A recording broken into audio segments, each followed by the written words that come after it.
The glass shattered first. Then came the gunfire. Grace Santos threw herself over the child, feeling the 10-year-old's body trembling beneath her as bullets tore through the art studio windows. Paint jars exploded against the walls like blood spatters, and somewhere in the chaos, she heard Kang Sung-min shouting orders to his security team. But we're getting ahead of ourselves. Let me take you back to where this all began. 3 months earlier, when Grace first arrived in Busan with nothing but a suitcase and a ruined reputation. The ferry from Cebu City had been delayed by storms, which felt appropriate. Everything in Grace's life had been a storm lately. Her art therapy clinic, 8 years of work, destroyed by accusations she never saw coming. Her former business partner, Dr. Damon Luz, had fabricated malpractice charges, stolen her client list, and left her professionally blacklisted across the Philippines where she had worked for 10 years since she got there from Texas. Dr. Santos, a Korean woman in her 50s, stood at the Busan port terminal, holding a sign with Grace's name. I'm Dr. Kim Ji-woo, director of Hanul Children's Development Center. Welcome to Busan. Grace adjusted her grip on her worn suitcase. Thank you for this opportunity, Dr. Kim. I know my situation is complicated. We all deserve second chances. Dr. Kim's smile didn't quite reach her eyes. Come, I'll show you the center, and then we need to discuss the marine industry gala tomorrow night. The drive through Busan's winding coastal roads should have been beautiful. The afternoon sun painted the harbor gold, and the famous Gwangan Bridge stretched across the water like a steel rainbow. But Grace couldn't shake the feeling that she was running towards something rather than away. Hanul Center occupied a renovated warehouse in the Yongdo district, all exposed brick and floor-to-ceiling windows overlooking the shipyards. Inside, children's artwork covered every wall, bright, chaotic, and alive. Our focus is children with communication disorders, Dr. Kim explained, leading Grace through the main studio. Selective mutism, autism spectrum, trauma-induced silence. Tomorrow's gala is our primary fundraiser. The city's wealthiest families attend, which means politics and danger in equal measure. Danger. Dr. Kim stopped at her office door. Busan isn't like Cebu City, Dr. Santos. Here, money and power are tangled with darker things. The Kang family, for instance, they'll be at the gala. Kang Sung-min owns half the shipping lanes in East Asia.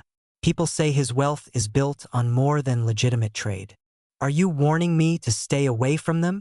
I'm warning you that curiosity in Busan can be fatal. Kang Sung-min's wife died 4 years ago in a car accident. Their daughter, Hana, hasn't spoken since. Many therapists have tried and failed. If you're approached, be careful. The Kangs don't accept failure gracefully. That night, Grace stood on her tiny apartment balcony in Nampodong, watching ships move like ghosts through the harbor fog. Her phone buzzed with another message from Damon, still gloating about stealing her life's work. She blocked the number and tried to sleep. The Paradise Hotel Busan rose from Houndy Beach like a crystal palace, its ballroom filled with South Korea's elite. Grace wore her only formal dress, 5 years old and slightly too tight, and felt completely out of place among designer gowns and custom suits. Stay near the edges, Dr. Kim had advised. Smile. Accept donations. Don't engage with the powerful unless they approach you first. Good advice, probably. Grace grabbed a glass of water from a passing server and positioned herself near the grand piano, where she could observe without being noticed. Then she saw the girl, 10 years old, maybe 11, standing rigid beside a marble column while well-dressed guests flowed around her like water around a stone. The child's hands were clenched in her hair, pulling rhythmically, and her body rocked forward and back. Forward and back. Nobody looked at her. Not one person. Grace recognized the signs immediately. Sensory overload. Selective mutism. The kind of invisible crisis that happened in plain sight while adults pretended not to see. She should have followed Dr. Kim's advice. She should have stayed near the edges. Instead, Grace walked directly toward the girl, pulling her sketch pad that is always with her from her bag. She didn't speak, didn't touch. She simply sat on the floor 3 feet away and began drawing simple shapes in rhythm with the child's rocking. Circle, square, triangle, circle, square, triangle. The girl's rocking slowed. Her eyes, dark and liquid with panic, flickered toward the paper. Grace drew a wave, then a boat, then a musical note. The child's hand shot out so fast Grace barely saw it move. Small fingers grabbed the pencil, and with stunning precision, the girl drew a perfect treble clef. Then another, filling the margins with musical notation that meant nothing and everything. "What the hell do you think you're doing?" Grace looked up into the face of the most dangerous-looking man she'd ever seen. Tall, mid-40s, with sharp cheekbones and eyes like black ice. His expensive suit couldn't hide the tension in his frame, the barely controlled violence of someone who'd learned to kill before he'd learned to negotiate. "I'm sitting on the floor," Grace said calmly, not moving. "Your daughter is communicating through art. If you'd like to join us, you're welcome. If you're going to yell, please do it somewhere else." The man's jaw tightened. Around them, the crowd had stopped pretending not to stare. Grace heard whispers, "That's Kang Sung-min, and she's touching his daughter. And she has no idea what she's done."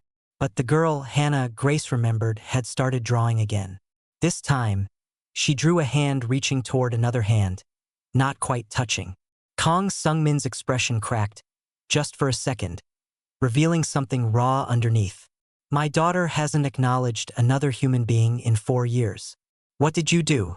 "I met her where she was," Grace said. "I didn't ask her to be different. I just offered a way to connect." Before you continue this story, if you're enjoying it so far, please hit that subscribe button and turn on notifications.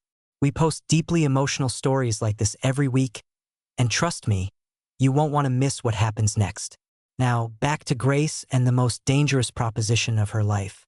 Kang Sung-min's office in Haeundae overlooked the ocean from the 43rd floor. Grace sat across from him the next morning, still processing how fast everything had moved. One moment she was at a gala, the next she was being escorted to a private meeting with Busan's most powerful man. "I need your help, Dr. Santos." Sung-min's voice was controlled, but Grace could hear the desperation underneath. "Hana witnessed something the night her mother died. A car accident on the Gwangan Bridge," they said. "But I know it wasn't an accident. My wife was murdered, and my daughter saw everything. Since that night, she hasn't spoken a word." "Trauma-induced selective mutism," Grace said. "It's a protective response." Her mind locked down her voice to protect her from remembering. "Can you unlock it?" "Maybe. With time, patience, proper therapy.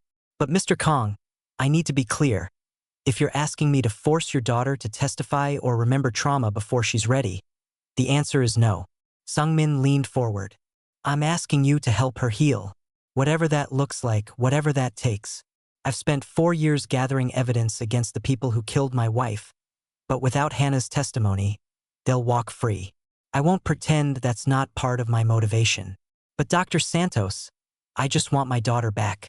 I want to hear her laugh again. I want her to trust the world enough to speak to it." Grace studied his face. She'd been lied to before, manipulated by people who claimed to have noble intentions.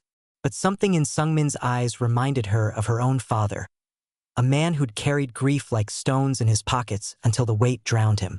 "I'll need complete access to Hannah," she said. "A dedicated therapy space designed for her needs. No interference from security staff. And Mr. Kang, if I find out you're using me or your daughter for anything other than her genuine well-being, I'll walk away and report you to every authority I can find." "Agreed. There's one more thing. You could hire anyone, the best therapists in the world." "Why me?" Sung-min stood and walked to the window. "Because my daughter chose you. In 4 years, Hannah has never reached out to anyone. But she reached for your pencil. That means something. And because you weren't afraid of me." 3 days later, Grace moved into the Kang estate, a stunning glass and concrete structure built into the cliffs of Haeundae, where every room seemed to float above the sea. Her suite had a view that probably cost more per night than she'd made in a month at her Cebu City clinic. But the real masterpiece was Hannah's therapy space. Sung-min had converted an entire wing. Soundproof walls, adjustable lighting, every art supply imaginable, and a baby grand piano that caught the afternoon sun like liquid gold. "Mr. Kang spared no expense," said Mr. Choi, the head of security, as he showed Grace around. He was shorter than his employer, stockier, with calculating eyes that never stopped moving. He loves his daughter very much. You've been with the family long? Since before Hana was born. I've watched her grow from a laughing infant to, he paused, to who she is now. Bring her back, Dr. Santos. Please. The first week was slow. Hana would enter the studio but wouldn't engage. She'd stand by the window, rocking slightly, while Grace painted or played simple melodies on the piano. No pressure, no expectations, just presence. The second week, Hana picked up a paintbrush. The third week, she started painting. Dark, stormy seascapes, ships sinking beneath violent waves, faceless figures on a bridge, their mouths open in silent screams. And always, in the corner of every painting, a small boat with a red anchor symbol. What does the anchor mean? Grace asked one afternoon, not expecting an answer. Hana's hand trembled. She painted another anchor, then another, until the red symbols covered the entire canvas like blood drops. That night, Grace couldn't sleep. She took her laptop to the estate's library and started researching. Red anchor tattoo. Busan. Criminal organization. The results chilled her blood. The Dokdo Syndicate, one of South Korea's most brutal criminal organizations, specializing in smuggling, extortion, and murder. Their symbol was a red anchor. And according to news articles from 4 years ago, they'd had deep connections to Busan's shipping industry, to Kang Sung-min's shipping industry. When she finally slept, she had a terrifying dream. She dreamt of glass shattering and gunfire. She threw herself over the Hana in the dream, feeling the 10-year-old's body trembling beneath her as bullets tore through the art studio windows. Paint jars exploded against the walls like blood spatters, and somewhere in the chaos, she heard Kang Sung-min shouting orders to his security team. She woke with a scream in her throat. She came out of her room and went looking for Sung-min. She found him on the terrace, staring at the black ocean. Your wife wasn't just killed, Grace said without preamble. She was murdered by the Dokdo Syndicate. And you knew. That's why you're so desperate for Hana to testify. Sung-min didn't turn around. You've been digging. Your daughter is painting red anchors in her sleep, Mr. Kang. I'd be a terrible therapist if I ignored that. Sit down, Dr. Santos. Let me tell you a story about choices and consequences. He told her everything. How he'd inherited his father's shipping company at 25, young and ambitious and willing to make deals with dangerous people to expand faster. How the Dokdo Syndicate had used his ships to smuggle everything from weapons to human cargo. How he'd wanted out but couldn't find a way that wouldn't end with his entire family dead.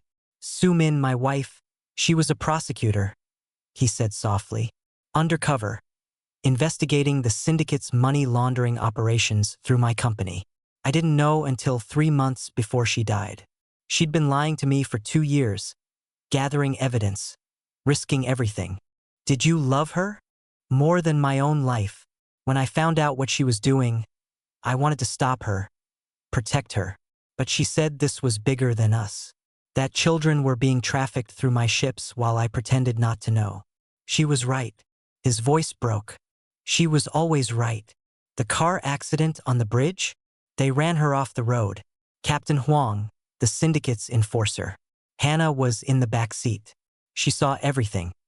The car forcing them toward the rail, Huang's face in the window, the water rushing in. Soo-min managed to get Hana out before the car sank completely. My daughter watched her mother drown, while a man with a red anchor tattoo on his neck smiled and drove away. Grace felt sick. And you've been gathering evidence ever since. For 4 years. Every transaction, every name, every route. I have enough to bring down the entire organization. But without an eyewitness to Soo-min's murder, Huang walks free. And I won't let that happen. So you hired me to make your daughter remember her trauma. No. Sung-min finally turned to face her. I hired you because Hana deserves to heal, regardless of whether she ever testifies. I hired you because I watched my daughter become a ghost, and I couldn't figure out how to bring her back. The evidence, the testimony, that's secondary to having my child smile again. I want to believe you. Then believe this. If helping Hana means she never speaks about what she saw, if it means the syndicate walks and I spend my life looking over my shoulder, I'll accept that. I won't sacrifice my daughter's healing for revenge. Grace studied his face in the moonlight. You're either telling the truth or you're the best liar I've ever met. Probably both, he admitted. I've had to be many things to survive. But with you, Dr. Santos, I'm just a father who's afraid he's already lost his child. Against her better judgment, against every warning sign, Grace believed him. The breakthrough came on a Tuesday afternoon in late autumn. Hana had been painting for hours, lost in her work while Grace played soft jazz on the piano. The girl suddenly stopped mid-brushstroke and turned to look at Grace with heartbreaking intensity. Then she picked up a fresh canvas and began painting a face. A man, mid-40s, with a distinctive scar running from his left eye to his jaw. Cold eyes, cruel mouth, and on his neck, detailed with shocking precision, a red anchor tattoo. Below the portrait, Hana wrote one word in shaky English. Sorry. Grace's heart hammered. Hana, sweetheart, what are you sorry for? The girl's hand moved across the canvas, writing more words. Mama, sorry. Hana scared. Sorry. Oh, honey, no. Grace moved closer, careful not to touch. You have nothing to be sorry for. Nothing. What happened to your mama wasn't your fault. Hana's whole body began to shake. Tears streamed down her face silently, and her breathing turned rapid and shallow. But her hand kept moving, kept writing. Man smiled. Mama drowned. Hana watched. Sorry. Grace hit the emergency call button. Within seconds, Sung-min burst through the door, followed by Mr. Choi. Sung-min froze when he saw the painting, the face of his wife's killer rendered in perfect, accusatory detail. Captain Huang, Mr. Choi said quietly. She remembers. But Sung-min wasn't looking at the painting anymore. He dropped to his knees in front of his daughter, hands hovering near her shoulders but not touching, respecting her boundaries even in crisis. Hana, he whispered, you have nothing to be sorry for. Nothing. Do you understand? Your mama loved you so much. What happened was not your fault. It was never your fault. For the first time in 4 years, Hana looked directly at her father. Really looked at him, seeing him instead of looking through him. Her mouth opened, and Grace held her breath, hoping, praying. But no sound came. The moment passed. Hana turned back to her painting, adding more details to Huang's face, documenting every feature with the precision of a witness who'd lived with that image behind her eyes for 4 years. It's progress, Grace said softly. Major progress. She's ready to externalize the trauma. Speech will come when she feels safe enough. How long? Sung-min asked. However long it takes. Mr. Choi cleared his throat. Sir, if I may, this painting is evidence. With Dr. Santos's therapy notes and Hana's artistic testimony, we might have enough to move forward even without verbal testimony. Grace's instincts screamed warning. Move forward with what? The two men exchanged a look that Grace couldn't read. Then Mr. Choi reached into his jacket and pulled out a badge. Not security. Police. Specifically, Seoul Metropolitan Police, Organized Crime Unit. What the hell? Grace stepped between the man and Hana. You lied about who you are? I'm exactly who I said I am, Mr. Choi said calmly. Head of security for the Kang family. I'm also Detective Choi Min-jun, assigned to complete the investigation my partner started 4 years ago. My partner, Prosecutor Kim Soo-min. Hana's mother. The room tilted. Grace grabbed the edge of a table to steady herself. You've been working together this whole time? Using your daughter as bait? No. Sung-min stood, anguish written across his face. No, Dr. Santos, I swear to you, Hana's therapy was never about the investigation. Yes, Min-jun and I have been building a case. Yes, we've been gathering evidence. But I didn't hire you to manipulate my daughter. I hired you because she was dying inside, and I couldn't reach her. Then why didn't you tell me the truth from the beginning? Because I was afraid, Sung-min admitted. After what happened in Cebu City, after your partner betrayed you, I thought if you knew about Min-jun's real identity, you'd assume the worst. I thought you'd refuse to help. You were right, Grace said coldly. I would have. Dr. Santos, please. I need to think. Both of you out. Now. They left. Grace locked the door behind them and slid down to sit with her back against it, watching Hana paint. The girl had started a new canvas. This one showing a small figure on a cliff, looking down at the ocean where a woman's face smiled up from beneath the waves. "Your dad loves you," Grace said quietly, "even if his methods are questionable. And your mom. God, Hana, your mom was a hero. She was trying to save people, trying to make the world safer. That's why the bad man hurt her. Not because of anything you did." Hana set down her brush and walked to where Grace sat. For the first time ever, the girl reached out and touched Grace's hand. Just one finger against her palm, the smallest connection. Then Hana went back to painting. Grace spent that night researching everything she could find about Prosecutor Kim Soo-min's investigation. The woman had been brilliant, dedicated, and fearless.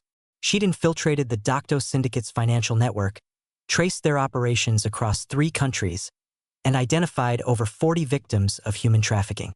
Her evidence had been enough to arrest dozens of lower-level operatives. But the top brass, Captain Huang, the regional bosses, the money men, they'd all escaped prosecution. Soo-min's death had been ruled accidental, and without a witness, the case had stalled. Until now. Until a 10-year-old girl found her voice through art.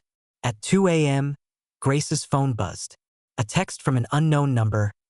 "Dr. Santos, this is Dr. Kim Ji-woo. We need to talk urgently.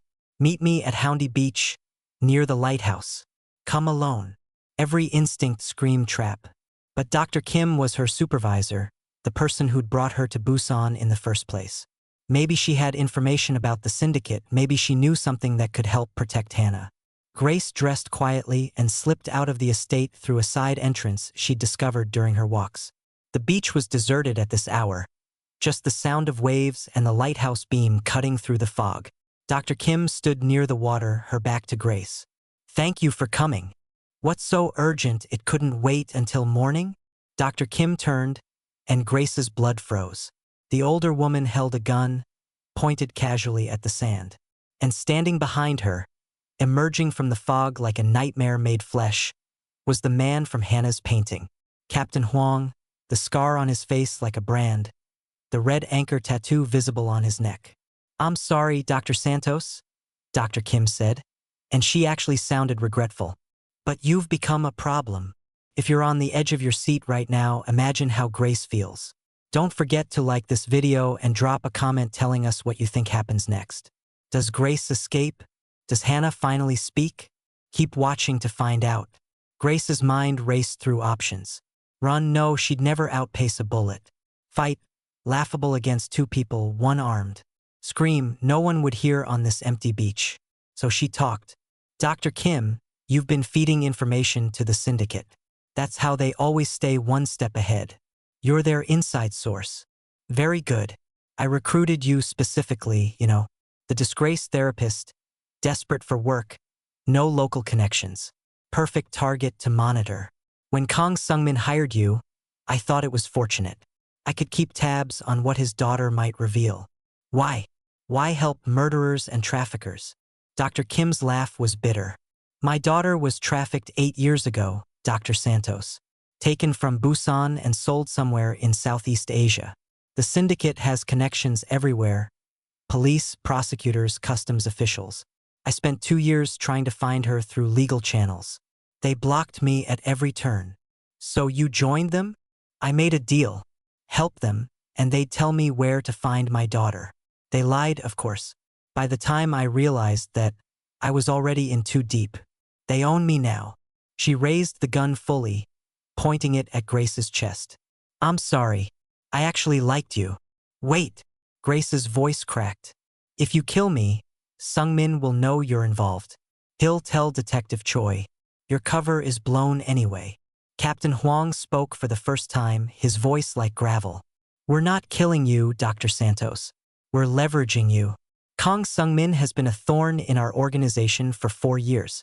His evidence, his testimony, his crusade. It ends tonight. You're gonna call him and tell him to bring the evidence to the old shipyard in Yongdo. Come alone, or we hurt you in ways that will make you wish we'd just pulled the trigger." They bound her wrists and threw her in the trunk of a car. Grace's last thought before the darkness swallowed her was of Hana, painting alone in her studio, finally starting to heal. She didn't know how long the drive lasted. When the trunk opened, she was in a warehouse that smelled of rust and the sea. Captain Huang hauled her out and chained her to a support beam. "Make the call," he ordered, holding her phone to her ear. Sung-min answered on the first ring. "Grace? Where are you?" "I've been looking everywhere." "I'm sorry," Grace whispered. "They have me. Captain Huang, Dr. Kim. She's working with them. They want your evidence. The Yongdo shipyard. They said come alone." "Are you hurt?" "Not yet. Listen to me." His voice went cold and hard. "I'm coming. Whatever happens, know that I'm coming." The line went dead. Captain Huang smiled. "Good girl. Now we wait." But they didn't wait long. Less than an hour later, the warehouse doors exploded inward. What happened next was violence unlike anything Grace had ever witnessed. Sung-min didn't come alone. He came with what looked like a small army. Detective Choi and his police unit, heavily armed, moving with military precision. And Sung-min himself, at the front, fury incarnate. "You took my wife." His voice echoed through the warehouse as he advanced on Captain Huang. "You took 4 years of my daughter's life. And now you threaten someone under my protection." The syndicate members never stood a chance. It was a massacre, swift, brutal, efficient. Captain Huang tried to run, but Sung-min caught him, and what followed made Grace close her eyes. When silence fell, Detective Choi uncuffed Grace. "Are you all right? Is he dead?" "Huang. Alive. Barely. But he'll stand trial." Dr. Kim sat in the corner, sobbing. "My daughter. I just wanted to find my daughter." Detective Choi's expression softened slightly. "We'll look for her, Dr. Kim, while you serve your sentence. But this isn't the way." Sung-min appeared at Grace's side, blood on his expensive suit. "I'm sorry. I'm so sorry. I should have protected you better." "You came," Grace said simply. "You could have just handed over the evidence. But you came. Did you think I wouldn't?" "Grace, you've given me back my daughter. You've given us hope. I'd burn down the entire city before I let anyone hurt you." It should have been romantic. Instead, it was terrifying. Because Grace realized she'd fallen in love with a man who was capable of extraordinary violence in the name of protection. "Take me back to Hana," she said. "I need to see her." They found Hana in her studio, still painting. But when Sung-min and Grace entered, the girl turned.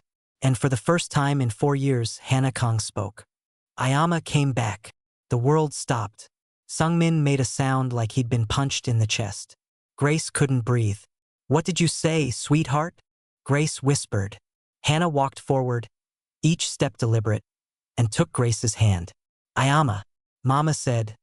"Before water," said, "someone will come. Someone will help. Not alone." The words came slow, painful, pushing through years of silence. Ayama came back, like Mama promised. Ama. Grace's heart shattered. The Korean word meant different things in different contexts, but here, in this moment, it meant second mother. Guardian. The one who stays. Sung-min was crying openly now, and Grace wasn't far behind. She knelt to Hana's level. "I came back. I'll always come back. You're not alone anymore. Stay." Hana's voice was stronger now. "Ayama, stay?" Grace looked at Sung-min. The dangerous man. The grieving father. The person who'd orchestrated everything and nothing. Who'd lied and told truth in equal measure. "Yeah," Grace said. "I'll stay." The trial took 8 months. Captain Huang and 17 other syndicate members were convicted on charges ranging from murder to human trafficking. Dr. Kim received a reduced sentence for cooperating and providing information that helped locate several trafficking victims, though her daughter remained missing. The Kang estate became Grace's home. She worked with Hana daily, watching the girl bloom like a flower finally given sun. Hana's vocabulary expanded. Her confidence grew, and slowly, carefully, she began to remember and process her mother's death. Sung-min transformed too. The man who'd run a shipping empire with an iron fist started delegating, stepping back, spending more time with his daughter and less time in boardrooms. He and Grace circled each other warily at first, Two damaged people learning to trust again. Their first kiss happened on the terrace where they'd had that midnight conversation months before. Hana was asleep upstairs. The ocean was quiet, and Sung-min had finally stopped apologizing for the kidnapping. "I love you," he said simply. "I probably have no right to, but I do." "You're right," Grace said. "You have no right. You lied to me, manipulated me, and pulled me into a nightmare. I know, but you also saved my life. You gave me purpose again, and you let me help save your daughter." She stepped closer. "So I guess we're both terrible at making good decisions. Is that a yes?" "That's a let's see where this goes and try not to get shot at again." He kissed her then, soft and desperate and full of promise. 1 year after the gala where it all began, Grace and Sung-min stood in Haeundae Beach, watching Hana build sandcastles with other children from the Hanul Center. The girl who hadn't spoken in 4 years now never seemed to stop talking, narrating her play with joy that made Grace's chest ache. "She wants to be an art therapist," Sung-min said. "Like you." "She told you that?" "Last night. She said she wants to help other kids who've lost their words find them again." He took Grace's hand. "I've been thinking about Sumin a lot lately, what she'd think of all this. And I think she'd approve. Of you, of us. She always said the best revenge is living well." He paused. "I'm opening a foundation in her name, for trafficking victims, for children with trauma. I want to use what I built, even the ugly parts, to make something good." "That's beautiful. Will you run it with me?" "Co-director." Grace watched Hana laugh, head thrown back, completely free. "Yeah, I will." They never got a fairy tale ending, not really. Sung-min still had enemies. The syndicate wasn't fully destroyed, just wounded and scattered. Grace still had nightmares about the warehouse, and Hana still had hard days when the trauma crept back in. But they had each other. They had chosen family, built from pain and art and hope and stubbornness. 2 years later, when Grace and Sung-min married in a small ceremony at the estate, Hana stood beside them and read a poem she'd written. It was called The Second Mother, and it made everyone cry.